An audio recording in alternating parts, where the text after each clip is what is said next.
તો આજે સમગ્ર ગુજરાતની જનતાને શિક્ષક દિવસની ખૂબ ખૂબ શુભેચ્છાઓ। પણ બહુ દુઃખ સાથે કહેવું પડે છે કે ગુજરાત અને ભારતની સરકારે છેલ્લા 10 વર્ષમાં લગભગ 89,000 જેટલી સરકારી સ્કૂલો બંધ કરી। આ પ્રચંડ બેરોજગારી અને મોંઘવારીના સમયમાં દેશનો અને ગુજરાતનો સામાન્ય વાલી એક ખાનગી શૈક્ષણિક સંસ્થાને સ્કૂલોમાં નહીં, સરકારી સ્કૂલોમાં પોસાય એવું ગુણવત્તાયુક્ત શિક્ષણ પ્રાપ્ત કરાવી શકે પોતાના દીકરા દીકરીઓને એવી ગુજરાતની જનતાની અપેક્ષા હતી। એની સામે સરકારી સ્કૂલો મોટી સંખ્યામાં બંધ કરી રહ્યા છે। બીજી તરફ આખું ગુજરાત જાણે છે કે 50,000થી લઈને 1 લાખ જેટલા શિક્ષકોની ઘટ છે।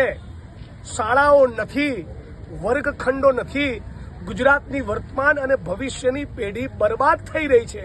અને બીજી તરફ 60,000 જેટલા શિક્ષક મિત્રોએ ટેટ ટાટની પરીક્ષા પાસ કરી છે।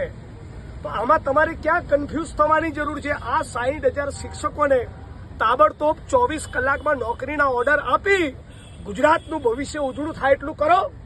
તો લાખ શિક્ષકો તો નથી ભરવા, આ ટેટ ટાટ પાસ કરનારા 60,000 શિક્ષકોને પણ નથી સરકાર લેવા માંગતી। એમાંથી 10,000 લોકોને લેવાના હતા, એની પણ ભરતી પ્રક્રિયા પૂરી થઈ રહી નથી। અને આ બધાના મૂળમાં એક જ વસ્તુ છે કે ગુજરાત ભાજપના મોટા ભાગના ધારાસભ્યો, સંસદ સભ્યો, મંત્રીઓ અને નેતાઓની પોતાની ખાનગી શાળા કોલેજ ચાલે છે, એટલે શિક્ષણને ડૂબાડી દીધું છે।